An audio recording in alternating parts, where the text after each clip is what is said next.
महानगर पालिका परिषद चुनाव को लेकर राजनीति में बयानबाजी का सिलसिला लगातार तूल पकड़ता जा रहा है। इसी पृष्ठभूमि पर युवा सेना पदाधिकारी सूरज खानविलकर ने सवाल उठाया है कि कार्यकर्ता सिर्फ झंडा ही लहराएंगे क्या।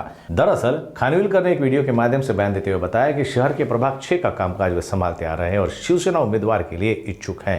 पर ऐसे में पूर्व नगर सेविका और शहर प्रमुख कस्तूरी देसाई ने शिवसेना उद्धव बालासाहेब ठाकरे में प्रवेश किया।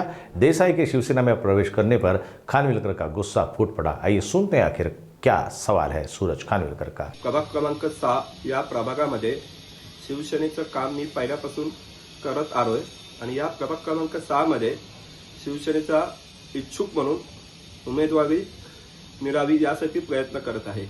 पण काही दिवसापूर्वी राष्ट्रवादीचे माजी नगरसेवक यांना आमच्या शिवसेना पक्षामध्ये प्रवेश दिला आणि मला आमच्या पक्षश्रेष्ठींनी सांगितलं की तुला या उमेदवाराचं काम करायचंय।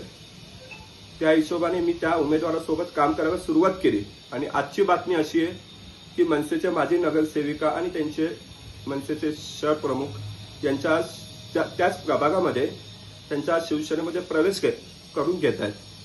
याचा अर्थ म्हणजे कार्यकर्त्यांनी काय करावं? कार्यकर्त्यांनी फक्त झेंडा फडकवत राहायचे?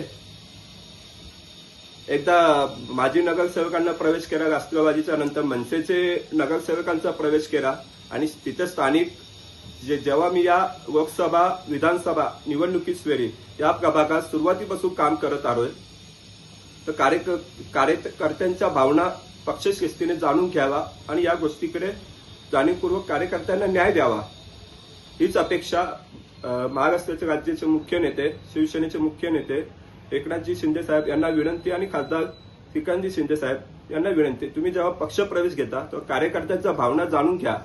आम्ही सुरुवातीपासून तुमच्या सोबत असून जर आमच्या कार्यकर्त्यांना न्याय देत नसाल तर आम्ही आयुष्यभर झेंडा फडकवत बसायचे या वयामध्ये?